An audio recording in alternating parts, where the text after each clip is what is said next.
Bismillah ar-Rahman ar-Rahim. In the name of God, the compassionate, the merciful, Madam President, honorable members, Your Excellencies, thank you all, and it is an honor, as always, to be here to address the European Parliament.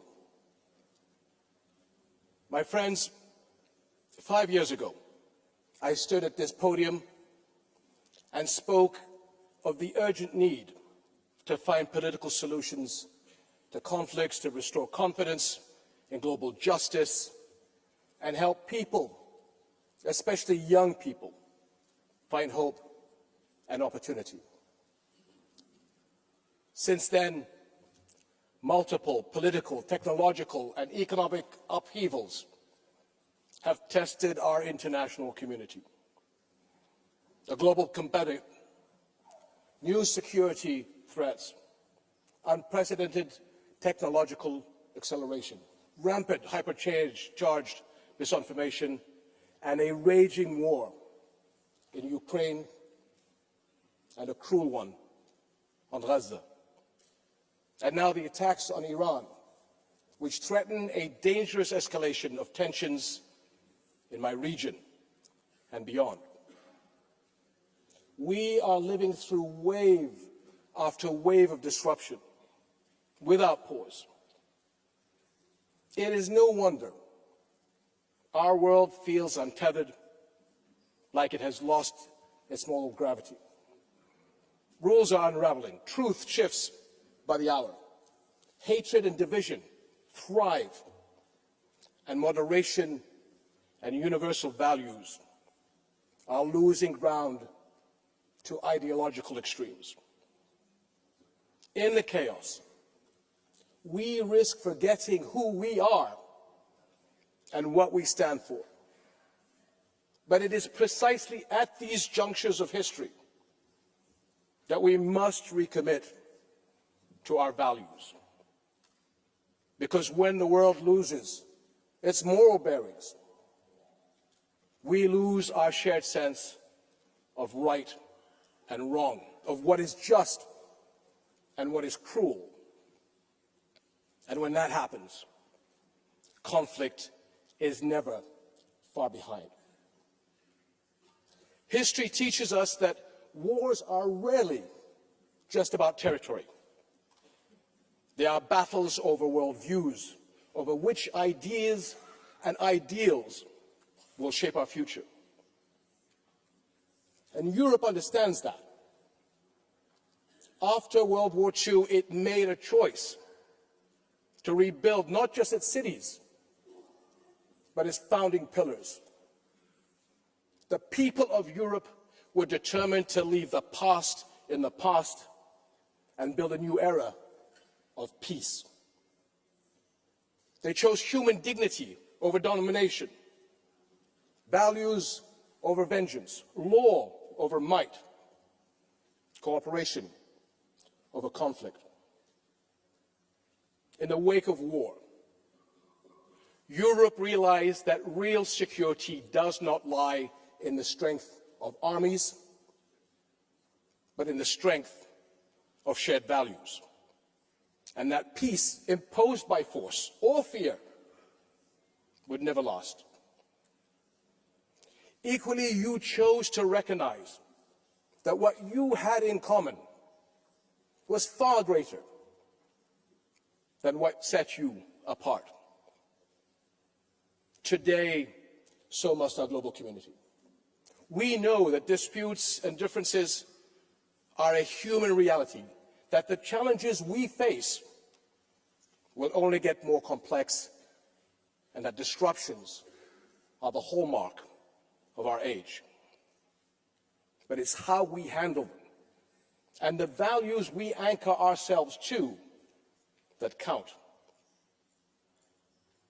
Throughout Arab and European history, respect, responsibility, goodwill, and good faith have guided collaborations that led to our mutual good. And they can guide our response to today's challenges as well. Speaking from this podium, and many others in the last 2 decades, I have sought to shed light on the values we share, many rooted in our different faiths, Islam, Christianity, Judaism. The values of compassion, justice, and equality, the moral teachings passed to us over generations that call on us to love our neighbors, to protect children and the innocent, to aid the poor and injured, to care for God's earth, and more. In Jordan, our firm belief in these common values, grounded in our history and heritage, drives our national principles of tolerance and mutual respect. And we are proud to be home to the baptism site of Jesus Christ, peace be upon him, at Bethany beyond the Jordan. Our Muslim country is home to a historic Christian community, and all our citizens share in building our nation. The same call to goodwill lies behind the Hashemite custodianship of Muslim and Christian holy sites in Jerusalem.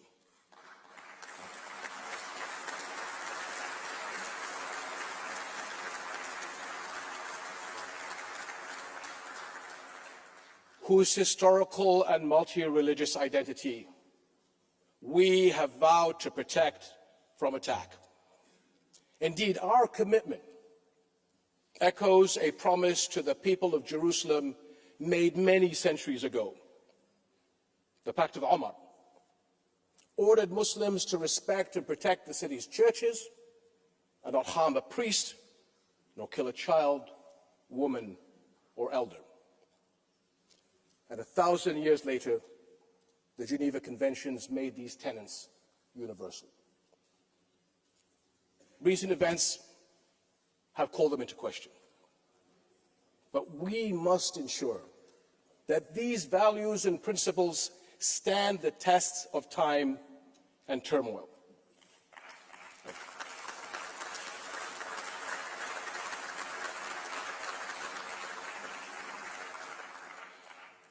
My friends, when I was last in this hall, I shared my conviction that there is always a better version of us around every corner. 80 years ago, you turned that corner. You chose a better Europe.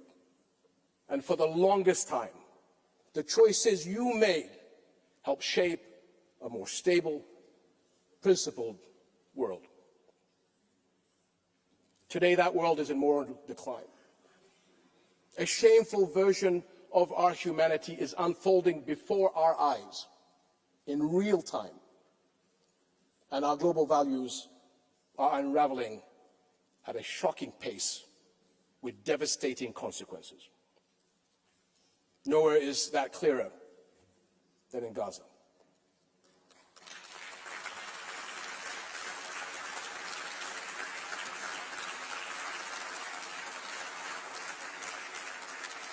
A place where the world has stood at countless corners, each an opportunity to become something better. And time after time, it failed to do so. Think back to 2023, the first Israeli attacks and raids on a hospital in Gaza. This sparked global shock and outrage. Since then, the World Health Organization has documented nearly 700 attacks on Gaza's healthcare facilities. How is it that what was considered an atrocity just 20 months ago is now so commonplace it barely registers? What version of our humanity allows the unthinkable to become routine, permits weaponizing famine against children, normalizes the targeting of health workers, journalists, and civilians seeking refuge in camps? 20 months. That should alarm us all. but not surprise us. Because when our global community fails to bridge the gap between principle and action, when values are not practiced, they become performative, abstract, and expendable.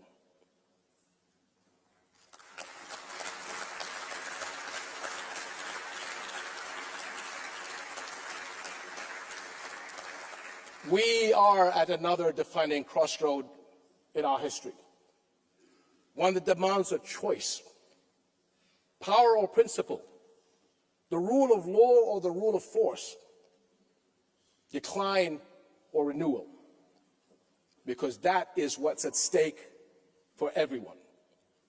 This is not just about Gaza, and it is not just another political moment. It is a struggle over who we are as a global community and who we will become. This year is likely to be a time of pivotal decisions for our entire world. Europe's leadership will be vital in choosing the right course, and you can count on Jordan as your staunch partner.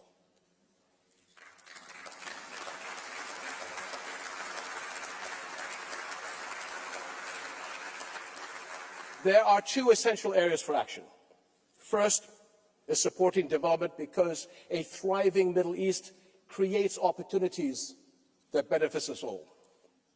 But as we have seen time and again, that reality cuts both ways. When hope is diminished, the consequences ripple across borders. Second is strong, coordinated action to ensure global security. Our mutual security won't be assured until our global community acts not only to end the 3-year war in Ukraine, but also the world's longest and most destructive flashpoint, the 8-decade-long Palestinian-Israeli conflict.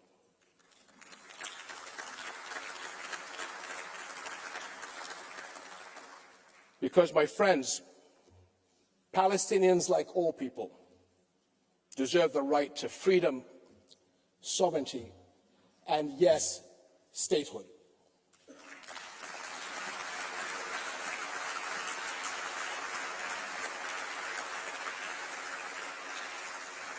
What is happening in Gaza today defies international law, moral standards, and our common values.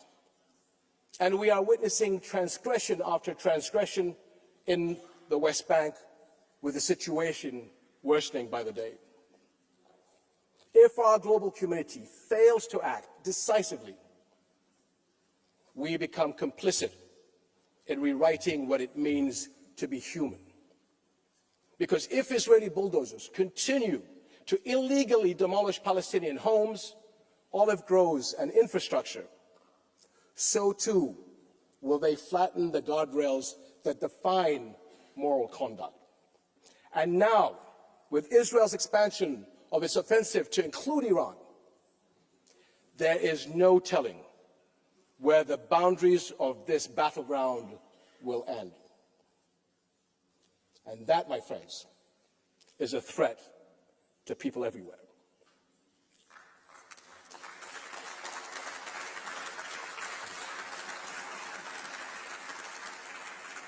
Ultimately, this conflict must end. And the only viable solution is one grounded in a just peace, international law, and mutual recognition. And my friends, the path to our better selves cannot be paved by technological advancements, scientific breakthroughs, or political triumphs alone. It is forged by the choices we make each day as individuals and as leaders. The path to peace has been walked before. It can be again, if we have the courage to choose it and the will to walk it together. Thank you.